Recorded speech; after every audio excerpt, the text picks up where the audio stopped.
Welcome back to Media Hub. I'm your host, Dondi Sanchez, and today's episode is titled Chasing the Dream, Life of a Creative Freelancer with our good friend, Jaime Soto. Jaime has directed many music videos, Christian films, horror movies, and a Disney Channel sitcom made for Italy. He also works as a camera operator for all the major TV networks. Jaime's career is the perfect example of what it means to freelance in this industry, balancing jobs that pay the bills while still working on passion projects that fuel his soul. In this episode, we'll talk about what a new freelancer can expect, how to advance your career, the impact of AI on creative work, and the ever-important question about work-life balance. Whether you're just starting out or looking to level up, Jaime's insight will help you chase your dream. Let's get into it.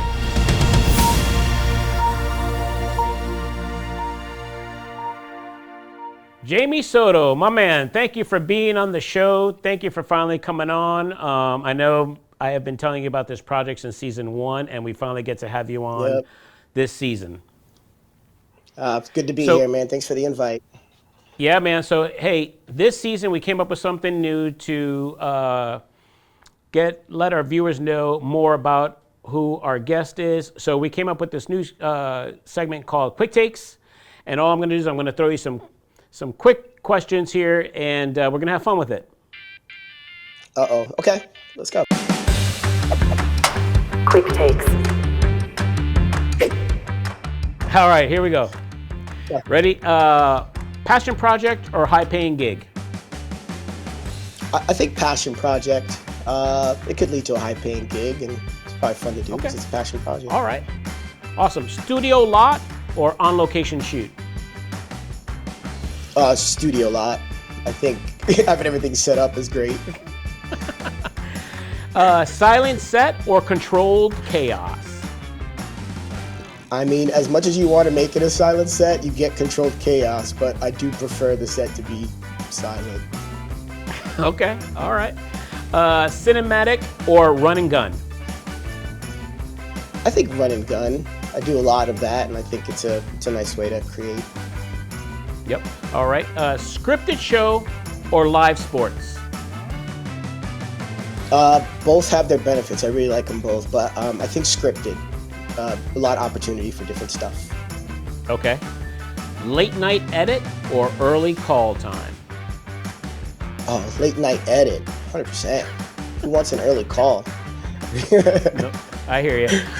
One-man band or full crew? Full crew. It's always nice to work with a village of people.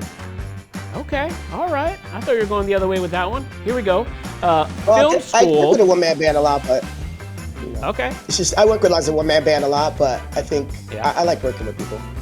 Okay, all right. Prep everything or improvise as you go? Prepping and you still end up improvising, so I guess it goes with the run and gun, so I guess improvise as you go. Hey, everything about this whole field is roll with the punches, right? That's it. Yeah. All right, man. Well, you did great on those questions. Quick Takes. All right, Jaime.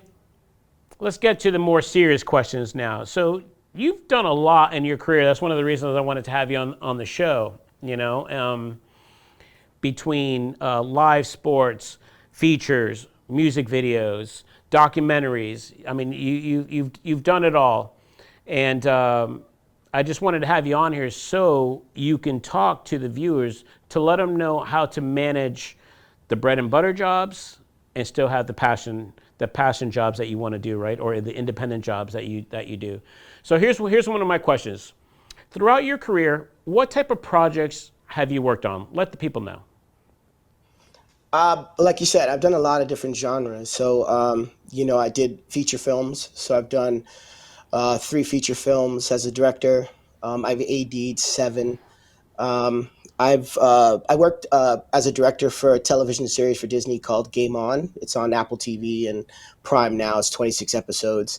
And I do live TV, sports, TV, football. Live sports are fun to me because, they're you don't know what's going to happen, and you just got to be at the right place, right time, and kind of stay ahead of the game. So, yeah, that's kind of the scope of what I do normally. I do edit, but that's, it's extra. Okay, all right. Um, do you consider TV and live sports, those gigs, your bread and butter, and the other gigs more passion projects? Yeah, I mean, you try to get a mix, right? I mean, when you're working in the business, you need to have that base. And whatever works for you as the base when you're first starting out, you got to kind of stick with. And so what happened is that ESPN and sports are so much fun. I enjoy doing that. I work with some great people. I think I work with the best in the business as a director, working with the director who's the best in the business, a crew that's the best in the business. And I think when you're looking for something, you look for something solid like that, and you want to hang on to it. So you load that up at certain times of the month and you kind of keep that. And everything else you kind of work as a passion project on the off time. So yeah, I would consider the thing that ends up coming up the most is kind of the bread and butter for you. You kind of hang on to that, whatever it is, and then you can have time and less stress to work on the other stuff. Great answer, man. What should someone just starting out in freelancing expect in their first year? What would you say to that? A lot of hustle. I mean, you have to really get on it. You have to understand the business, the people that are working in it, keep your ear to the ground. It's really important also to understand that you're gonna have to take another job somewhere, a little part time, keep yourself afloat, because there's a lot of opportunities in a lot of different places, but they don't come to you every day. And when you first start out, you're really kind of seeking, but you're not really taking. You're not really getting that work. So I think it's really important to understand that as a main fact, that you're going to have to get a job somewhere else. You're going to have to keep your ear to the ground. You're going to have to pay attention to the business and learn your craft, any way you Yeah. can. Yeah, especially, given that time to get your name out there. How about doing stuff, back when we first started, Jamie, we did a lot of stuff for free. You really don't see a lot of people doing that now, but what would you say about, give advice That's, about that, getting your name out there and doing stuff for free?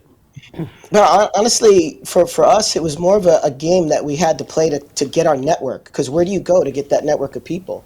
Where do you start? You don't know where Yeah. to start. So you have to get into a production where other people are in the same boat as you.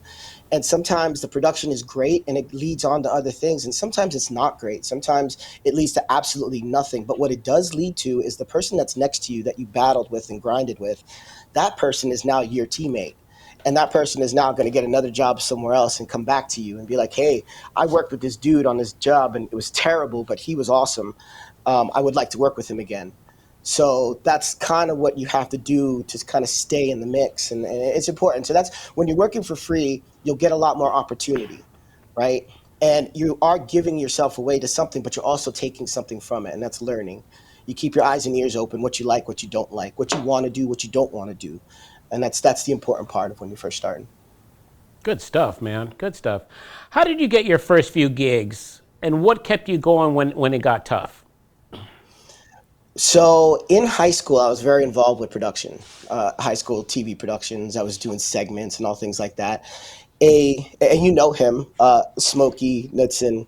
He came to my school, the production manager for Universal Studios, and he did a speech about production and what it's like and what it could be like. And I always wanted to be a part of it. I was doing that anyway. And then the folks at the school told him that I was the one that was doing most of the work in production there, and that I would be a good person that he can talk to. So I led him around the school. He told me to write him a letter. I wrote him a letter. He wrote me back, and he gave me my first job as the ESPN Cypress Cove ESPN boat races that were out there when Cypress before Legoland was out there. And from there, I just kind of hung in there, and I hung in there long enough with a couple other jobs that I got an internship at Nickelodeon Studios. That's where I met you. But at Nickelodeon Studios, and that internship at Nickelodeon Studios was so amazing because it took me through all these shows in a lot of different ways with some really cool people, and I got to stay in an environment and watch people kind of rotate out in one spot. I didn't have to move around too much, so I knew technically what was needed, who needed to do what, and I was able to pay attention that way. And that led to a lot of different things. All those people went off to do their own things, but now we work with them in different capacities in different places because they don't work there anymore. So that's a really important part of that. Yeah, man, you were able to get to see how big running shows that were number one shows at the time, how they really worked in every Yeah. department by being there at Nickelodeon. Working with Kim Fields, Chuck Vincent. I mean, they were at time and still, doing great jobs directing. It was fun to see them work, and it gives you confidence because what they're doing was fun. They had a good time, and they still got the job done. And that's kind of what I always took from Nickelodeon is that, we can have a good time, but we still get the work done. Jamie, what mistakes did you make early on that new freelancers can learn from? Honestly, I think I took everything as a competition early on. You think you're going to go out there, take somebody's job, do a great job, and be like, "Whoa, you're awesome. I'm not going to use him anymore. I'm going to use you." And that's not really the way it works. You go out there, you put your best foot forward, you do the best you can, and you hope that it comes back to you. But that job belonged to somebody, or a crewer put somebody there that needed to be there, and there's all kinds of reasons why they're there. So I think the mistake that I made early was taking it as a competition and not really paying attention to the people around me because I thought they were trying to take the work that I wanted. But that's not true. We're all trying to do a good job, a good show. And what I discovered is that those network of people are really the key to your career. It's not the people at the top, it's the people that you work with around you. Absolutely, man. I'm glad you said that because, I remember I was talking at a school and where I was part of a panel, and this one student gets up and she's like, "Well, I'm going to be a director, and I'm going to do this, and I'm going to do that," and I'm like, "Whoa, whoa, just pump the brakes just a little bit." That might work Yeah. if you're doing your own projects, but you're talking about you think you're going to bump somebody that's been in the business for 20, 30 years, and you're just going to come in and do it. It just doesn't work that way. You might go ahead and be a Yeah, gopher, a PA. especially that job. Yeah, especially that job. That's one of, Yeah, So to do that, to think that that's just going to happen like that is very delusional because you have to learn the process, you have to learn the people, you have to learn how it works. absolutely. But it's Uh, happened. People have come up with money and directed something. And can't say it's not going to happen, but it's very rare. exactly. All right. So, how do you find time and resources to work on your independent projects while still paying the bills? When you do those projects, you understand that they're extra. So you have to kind of figure out your schedule, what you're doing, when you're doing it. As far as resources are concerned, when you gather with people to do a project, everybody comes to the table with something. Somebody has a camera, somebody can do a schedule, somebody can get the cast, somebody can get the location. So when you're talking about resources and the things that you need, you have to work with people that have that ability because a lot of times you can't pay them what you want. So you just have to gather the people that have those resources. And then when you schedule your time, you got to schedule time in between stuff because you don't know what's going to happen with it. And you have to keep a foundation of finances. It's Yeah. just the way it works. So it's important to know that if you're going to use the resources, what you have available, what your schedule is, and don't do it on the time that you are working. Make sure that you're doing it on the times that you have available. That's what makes it a passion project. If you're doing it at a time when you're working, it's not a passion project. You have to get rid of something to do it. Now it's work because now you got to fill the gap. So I wouldn't recommend that. I kind of do it when you have availability. Ooh. Which that's some of the that's probably why a lot of times people start giving up on them because they know, they might be living check to check and they know like I have to pay these bills, so I can't really do that Yeah. anymore. Even though that's also how they get burned out, you know? It's the stress. As that stress really Yeah. gets you, and the stress really is financial. Because if you had something to maintain you until you got there, it's worth the wait. But Yeah. you don't know when it's coming and you need something. And that's something that you get sometimes fills your schedule so tight that you're not available to do the passion project. So you have to get rid of it when it comes up. So you get in this cycle of stuff that really kind of it becomes a problem for you when you're a freelancer. You know who does this really great? Actors. Actors keep themselves available by being like servers because they know they just have Yeah. to replace themselves and then they're fine and they're available. And that's kind of what you're looking for in that instance. You're looking for something that can keep you busy and then sort of you could be available for other stuff and they know what that is. So they might work with you. Have you ever had to say no to a passion project because of financial reasons? Yeah, I mean, sometimes you overexert yourself a little bit. Your idea is bigger than what you're able to do.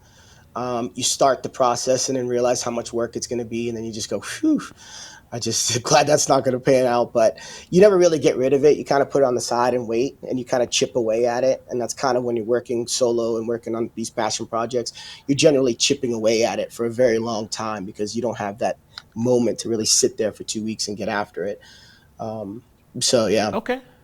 All right. So that's what you did. You would just work on it whenever you can, and just chip away at it that like that. Okay. All right. Yeah, yeah, and then for what I did, right? I did a lot of the schedule. I did a lot of the important stuff to get them to shooting. So I was able to kind of push things a day or two because I wasn't available to work it, and they were working with me by making it a Monday through Thursday shoot and taking Friday, Saturday, and Sunday off so I can go do football. So so it's Hey. kind of like I was always conscious of that. I was conscious of what was coming next and what I had coming in. Well, that was great that you were able to work it like that with your schedule. That's awesome. How important is networking in the freelance world? Networking is everything, man. Everything, because that's all you got. Once you arrive somewhere, you can network in different ways. You can network with your work. You show up and do what you have to do. You do it great. People know that you know what you're doing, and that people that are watching you go, all right, this person's a good dude and he does good work. I keep note, right? That's with your work. And then with your words, you kind of you understand the people that are around you, who you're working with, and you get the numbers and you just get on their radar, Yeah. not crewers, their radar. Because then what happens is they end up replacing themselves. You know how many times when it gets busy and you're like, oh crap, I got a really good opportunity here. I got to get rid of this thing. I met this guy one time and he's not really working that much. He might be available. Let me give him a call. Bam, that's your in. That's your network. That's how it works. Otherwise, how do you get the opportunity to show people who you are and what you don't? So you have to keep yourself active. You have to keep yourself a focus on your craft always. And then when it's time to show up, you just got to show up. That's your networking. And then it'll all work itself out. Oh, good man. How would you say you stayed in the front of people's minds to continue to get hired? I guess that would be the way. I'm the worst at social media. I don't have it. I don't use it. I don't update it. I don't put anything on it to tell you what I'm doing, when I'm doing, however. So that's usually the go-to for most people nowadays. And you can. I recommend it. It's going to be a real easy way for you to do it. But for me, I didn't.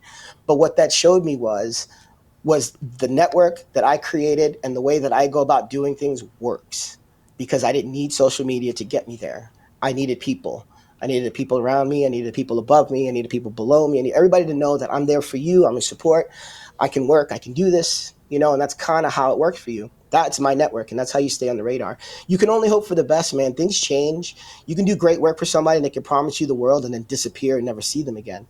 But you have to understand that you did your best work, and that's going to pop up in somebody's mind, either the person next to you, the person that was working with them, whoever. But you just got to stay at it. Yeah, and that I think I could say that's one thing that you really did a lot. Whenever you had a project, you always try to get the same crew back in every department. I remember that about you. You know, you would bring them from project to project. Is Yeah. there a reason why you did that? Yeah, because you work with your network of people. Like everybody else tries to create their group, you want to create yours.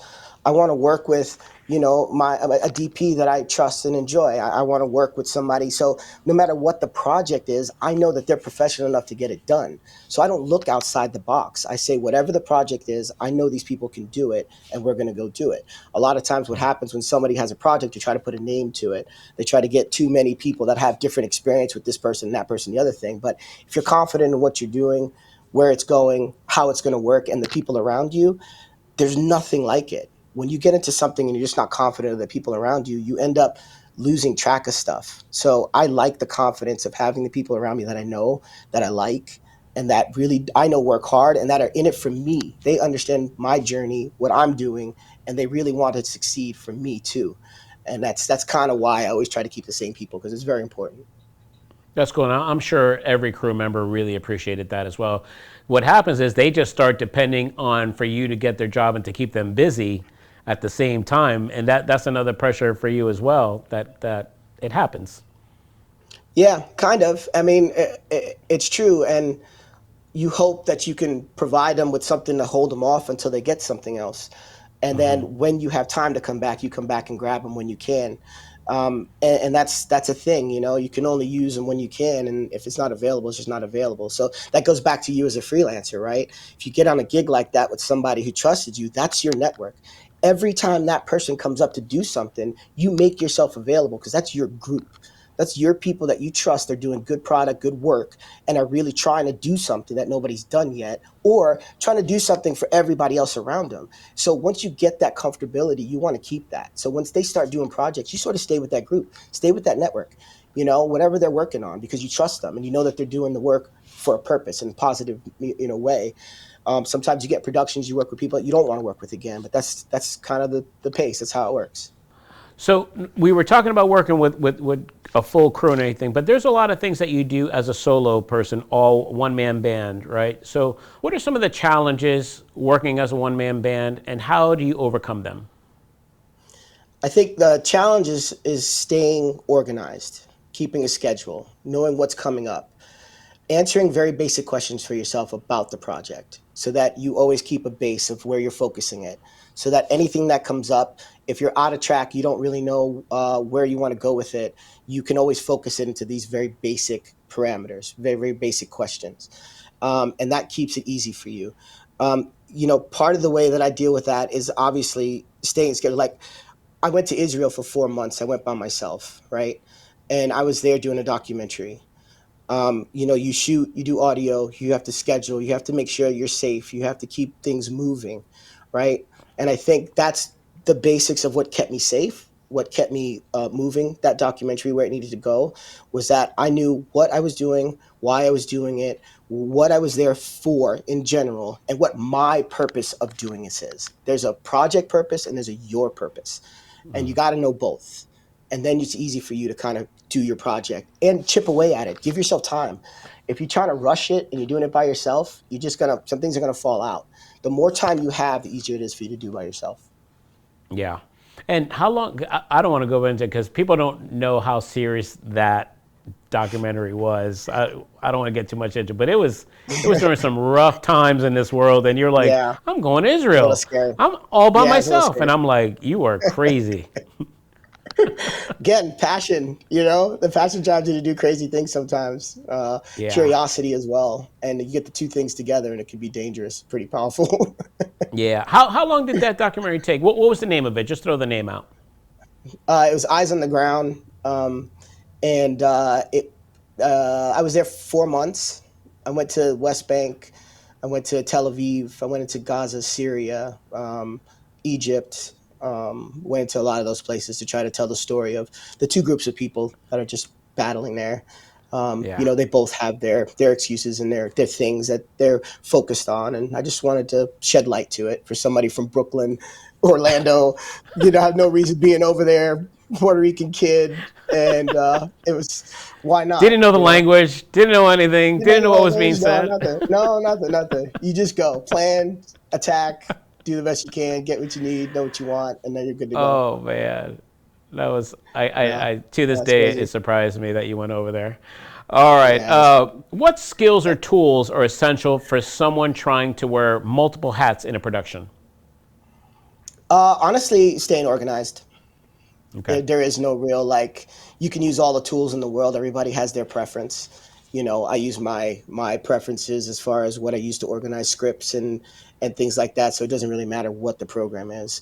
I think Yeah. honestly, if you keep yourself organized, know what your next step is, what you need to do next, who needs to know what, and get all those in order, then you're gonna have the skills to do just about anything, because you can slow it down pretty dramatically once you know all the details of the project and what you're working on, right?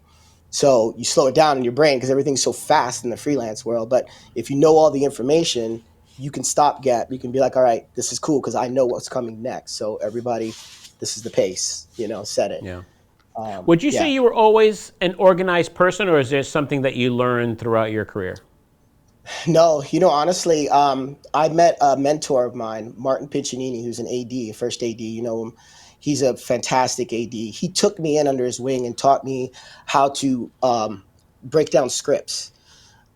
Breaking down scripts from the beginning to end, taking scenes, making them so that every scene, you know exactly what happens, what department it goes to, how long it's going to take to shoot, where it goes in the schedule.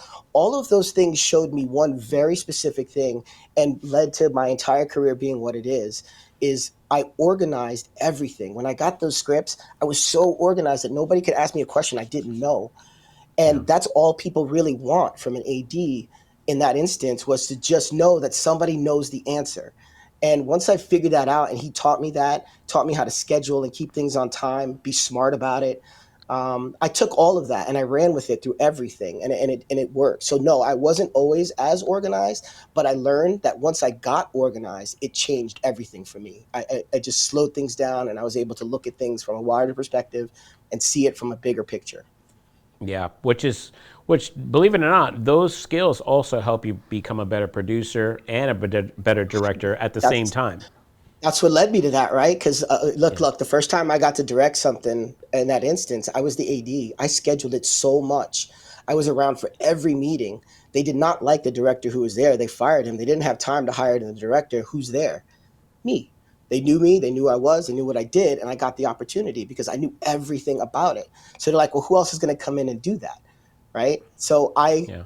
took care of it, and I took charge of that, and that's how I got control of that. But that one skill let me understand that if I wanted to produce, I stay organized because I know what they need. If I want to direct, I stay organized because I know what shots you need to get this scene out of the way. If I want to AD, I know everything about every position so that I know what prop, person, place, or thing needs to be on set when they need to be on set. And that's just Yeah. all organization. What practical steps can a freelancer take to grow their career in the next few years? What would you say? So the person that's coming into the industry right now, like, what steps should he take for their career to grow? Shoot stuff. If you have something at the house, you have a camera, you just shoot stuff. Get your vibe, get your feeling of the style that you like, what you like, how you like to shoot. If you're out there shooting and you're like, nah, I really don't want to do this, then it's probably something you don't want to do, so you'll feel that out.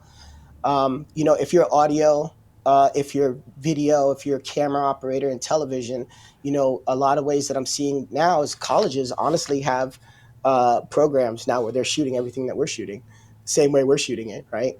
So you take Yeah. advantage in the college. What people do sometimes is they skate through that and then they get out of that. They don't really pay attention to what they're doing in there. And when they come out, they think, oh, I did it in college and that was it. It doesn't really work like that. You got to stay working on it. Also, like if you're working in that field in television, in-house camera operating, those guys, those operators, they get an opportunity to shoot sports, live TV, just like we do on the network, and then they slide over really well. That's a good way to kind of keep yourself in the mix. Public access, just be shooting, keep your craft going. If you're working Yeah. in the film world, like I did, part of that is finding your group of people, right? We talked about it, networking. Get that group of people that is working on a project together. Hey, I got some people, I'm working on this thing. It's a horror film for 10 days and it's whatever. If you're available, put yourself out there, get out there. And that's really going to help you as well on that film world, because that network of people is going to end up dragging you to your next job if you don't find the next one. So you just have to know where you're going, what you want out of it, and then really focus in on the important stuff, which is your craft, your self-being, who you want to be, and then you can bring something to the table when it's your time to come to the table. How about, we've been in TV for a long time. What's something that freelancing in TV and film that nobody ever warns you about? That you're never going to have a weekend ever, ever. Um, Paychecks sometimes are random. They 30-ish, 2 weeks-ish, 60 days-ish, and you don't find out until 30 days-ish after that it's 60 days-ish, that Yep. kind of stuff.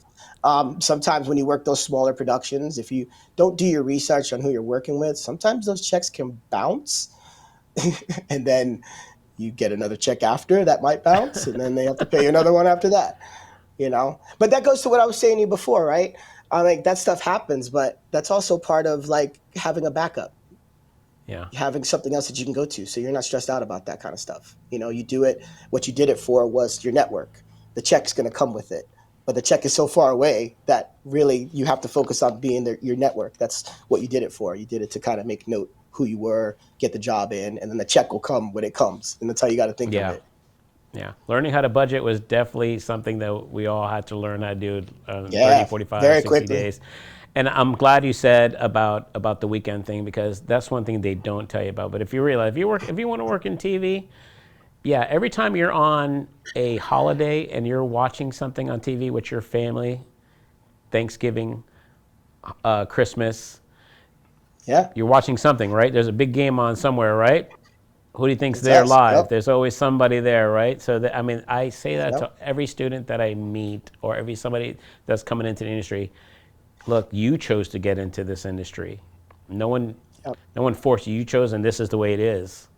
That's the way it And is. unfortunately, Yep. that's the way Yep. you got to deal with it, right? Yep. Okay. Yep. How do you deal with uncertainty and the ups and downs of freelance life, which, especially in the beginning, there's a lot. But then again, in your career later on, the way the economy can go, or the way the film industry incentives, things like that, it can be like this, right? So how do you deal with it? Yeah. You just have to know it's coming. When you know it's coming, then you prep for it. Psychologically, you prep for it. Financially, you prep for it. And then when it comes, you go, okay, well, I kind of knew that was coming. So I have this little thing that I've been working on the side. That's the best way to deal with it. You have to keep positive scope on what you're doing. Like, you have to know that you're putting out your best stuff when you go out there, and then let everything else kind of play out for itself. Like, that's important. Okay. All right. What habits or mindsets have helped you stay successful and motivated over time? Because how many years are you in now, Jamie? 28, 29. Well, Okay, I've 20, known you 29 30, years. so I think it's 30. Yeah, I'm like 30 years. Okay. No, no, So wait, no, no, throughout no, wait, all wait, that wait. time, Yeah, wait. yeah, 27, 27 total 27 years. Okay. full So time. Yep. throughout those 27 years, there's been a lot of ups and downs. All right. We all know that. The film industry has definitely changed. It moves. Where back in the 90s, I mean, Florida was Hollywood East, and now it's Hollywood. Someone told me the other day, Hollywood Least right now. Yeah, I love yeah. that. It's fortunate. But Yeah, it's so tell me unfortunate. how you deal with it. How you stay I motivated. mean, well, honestly, it's the passion, right? I mean, you go back Yeah. to why you're doing it. And like I said at the very beginning, is that you have to answer those questions for yourself. That's what leads you through everything, Yeah. right? That leads you through everything. So you want to hang in there because you hope that the intention is that you're going to do this full time one day, but you don't have that availability right now. So what do I do right now to wait for that? And that's what you're really kind of keeping in your head always. We've been in this business for a long time, and we know that we do our work. People say that we're coming back. Oh, great, we're going to do this next year. And when they come back, it's not us. Somebody else is there because the crew changed, the crewer changed, the producer changed, and Right. you just lost it. And that's just the way Yeah. it is. And you can't count on it like that. So, as the mentality that I got of not counting on it and always having something to move to, changed the whole perspective of how I treat the freelance world. Yeah. Learning how to deal with the roles and punches. Like you brought up a very good point. When I never count on a show, even though there's shows that we've done for over 10 years, 5 years, because a producer could change, a production company could change, and they want to bring in their own people, and that's just the way the industry works. So I don't count on Right. anything until that phone call comes in. So it's very good that you said Yeah, that. it's an important piece of mentality that you got to have, and that Yeah. leads you to what you're going to work on while that's happening, and that's kind of the key to how we survive. Yeah. So, and right now, our industry, just like every other industry, is changing with AI. And we've been asking all our guests about AI. I want to get your input on this, or what you think about it. Have you started using AI tools in your creative, or any of the production stuff you've been Yeah. doing? So recently, I started kind of digging into AI a little bit because you got to keep up with the times. I have used it as a writer's room. When you go to a writer's room, you have five writers in a room, and when you kind of come up with an idea, you stop. All the writers come up with something. You pick something that's good. You move on, right? And that's how I use AI. I don't have Okay. the ability to have a writer's room or people in it. So when you come to a point in the story, you're like, oh, I really would like this character or this person to do something that's kind of cool like this, but you don't know what. You kind of apply it to that and say, okay, well, that's a good idea. Give me three ideas. You take one and you move on. So Yeah. productivity really it increases the productivity a little bit. Okay. What would you say are the biggest pros and cons of AI, especially in our industry?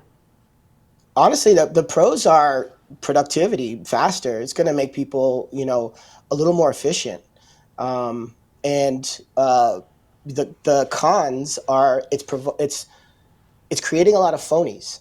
There's people that are using AI to get their idea out, but have no clue what they're doing. But they use AI to put the paperwork out, and you get that paperwork. And the only time you can really decipher that they're phonies, because the paperwork is so legit, is when you talk to them on the phone or see them on a Zoom, and then they can't hide, right? Because the AI is not going to answer questions for them.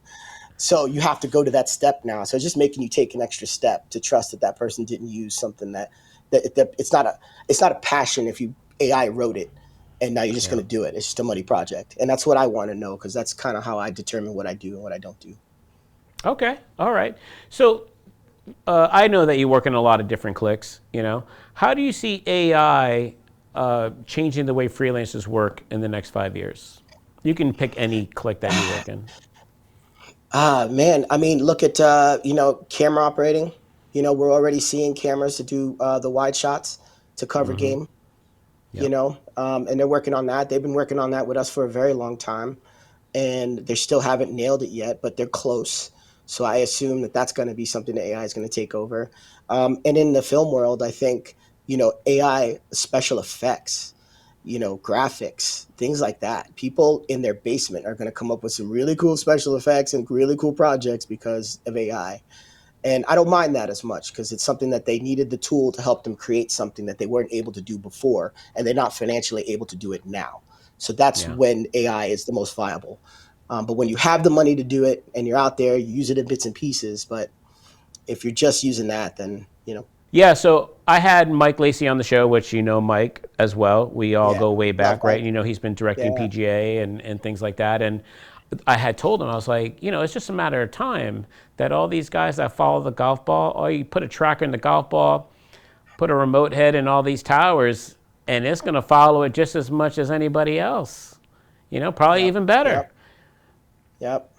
And that's kind of the way it's going. And we just have to keep up with it and find our new path of, if that takes over, where we're going to end up. And now it's time to start really figuring out what's next, because Yeah. AI is really kind of making people advance a little bit and what they're thinking. It's moving things a lot faster, and it's giving opportunity to a lot of people that didn't have that opportunity before. So they're really getting Yeah. after it.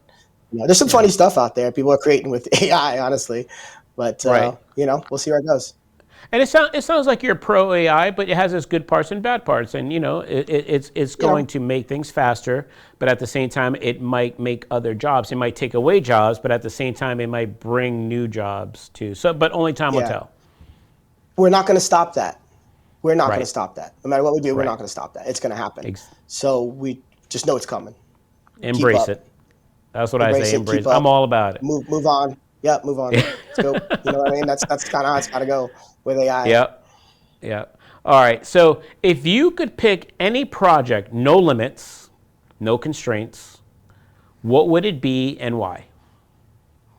Uh, Honestly, I had a great time doing that episodic television, doing that TV show for 17 weeks, doing those 26 episodes. I would do that again. I would find a comedy, episodic, season, studio.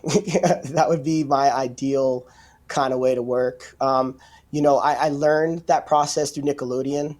I watched how Nickelodeon ran their studios. Full circle moment. So the Nickelodeon studios that we interned in, I Yeah. shot that TV show in those same studios that I interned in. I, It's I took the crazy. soundstage. I had the offices. I moved Angel's office. That used to be his office. I moved it to a storage room. Angel was the guy who hired me at Nickelodeon. Love you, Angel. Um, and I moved my storage stuff into his office, and then he put me in the storage room when I was an intern, and I made that my office. So I just had a nice full circle moment there with that show, and it gives me good vibes to show up every day and everybody's happy to be there and work and create and not do much of anything else. So yeah, 100%. I think that's where I would go.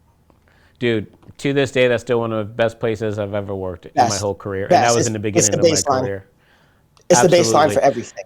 Everything. Tell people what that project was. The one you did, the one you're talking about, the sitcom. It's Game On. It had a cast of 8, and it's Zach, who's a video game maker. and he's a little kid, and he makes this game that's becomes really famous.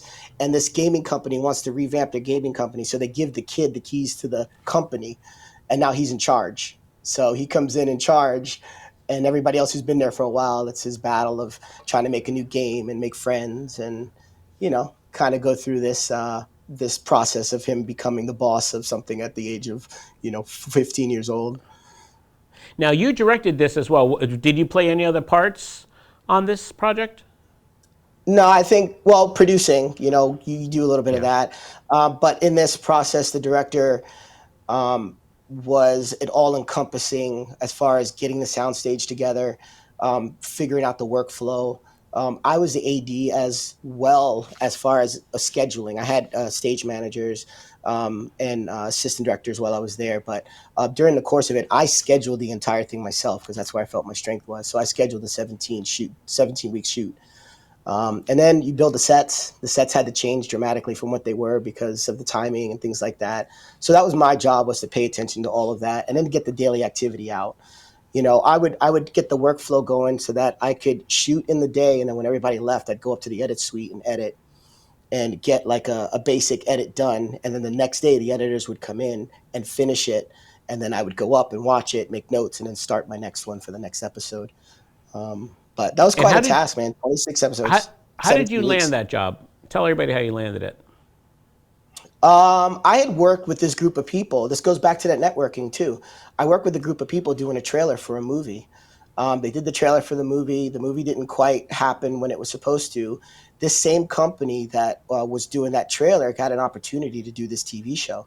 It was an Italian producer, an Italian executive, and they came down. And because I did that with that show, they actually came to my set. I was doing Rockabilly Zombie Weekend, the movie, right?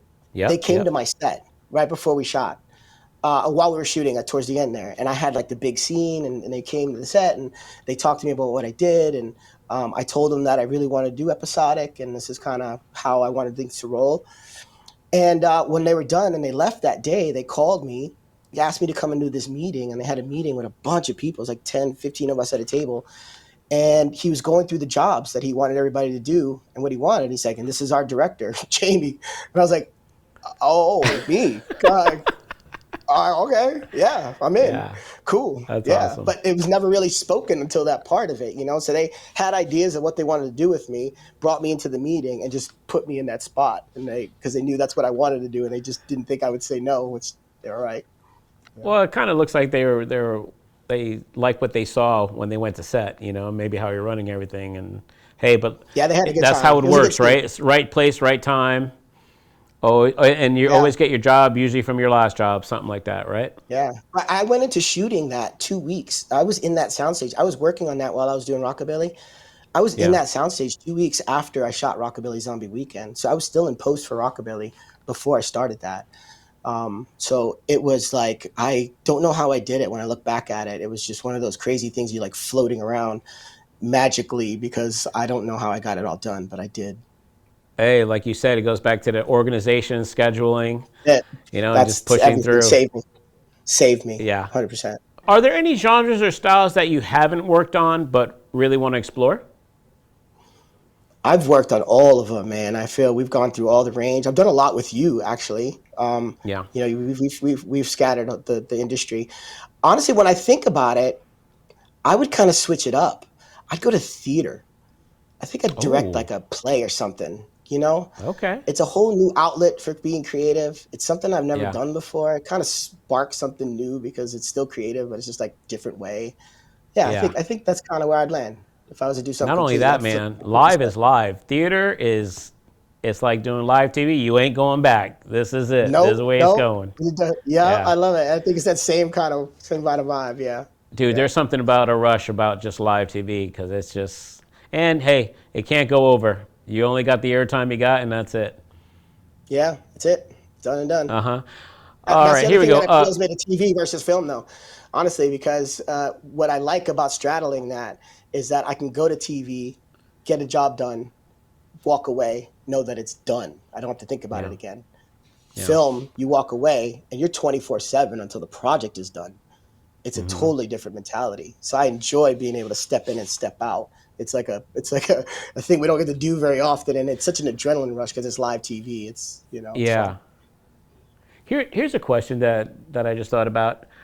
How have both, doing the independent on either film, either one or I think you've always done multi-camera. I don't think you've ever done. Was Rockabilly, was that one camera? I did two cameras. Yeah, Two cameras. did So I multi. think you always had multi-camera, but how did working in both cliques, both genres, help each other? How did they both give you strengths to work in the other? I think so. The thing about those businesses is that one group of people does not. You don't come across film folks in the TV Right. entertainment world, right? So they don't flip over as much like that. So for me, what I took is the mentality of live TV, run and gun shooting, being prepared, making sure that I have everything ready to go when I go to a film shoot that's a run and gun, Yeah. right? So you treat it more like a television shoot, and you go faster, you move faster, and you Yes. know that the look and you Exactly. know that the look is just as good because we do this all the Hmm. time. So you can Right. run from here to the end of days, and we know it's going to look good. When you do a film in a certain way with a certain group, they want to take their time and make it look great and light it and all that stuff and be cinematic about it, which is awesome. But I took that mentality because a lot of times you have to apply it because you don't have a lot of time to do certain things. And then in the film world, back across to the video, is staying organized with my thoughts because I have to put everything in a box and know who's going where, what down it is, what inning it is, whatever sport it is, and you have to stay in the game. And I think putting those things in categories and making sure that I always know an assignment where I'm going to go in this situation, you kind of bring that with you. And it's always the hustle crosses over everything. You know, the way that I say it is heart, hustle, and creativity create your day, right? That's how you start it. And if you can put all those elements into you before you start the day, then you got your entire heart in it. You're in it to win it. You got the hustle, so you're willing to do whatever it takes to get it done. And then you're staying creative because a lot of your jobs that you have to be in a box, right? But if you're creative, you can get outside that box and really be beneficial and helpful because it's something that nobody else thought of. So you got to Yeah. stay creative always, and that's kind of that's why I enjoy both of those worlds, and that's kind of what I bring to both. That's awesome, man. I like that. I like the way you answered. That was really, really good. All right, Cool, so thanks, man. changing it up a little bit, we both know that freelancing can be very demanding, but how do you maintain the balance between work and personal life? Ooh, that's a tough one, man, because every time you get a job and somebody calls you, you say yes. Yes, we So do. you do. So it's really hard to balance. But again, you have to ask yourself a certain group of questions. What are you doing this for? Right? If you're doing Hmm. it to to get a career, then you there's a lot of sacrifices that come with that. And the strongest part of you is your backup, your family, the people that are in at the house waiting for you to come home after you've been gone for so long, and then you come back for a day and then you leave again. So you feel bad about that, but it's part of the process, and you have to determine for yourself if it's too much, if it's not enough, if the people around you are really feeling it or not, and then you have to make that assessment.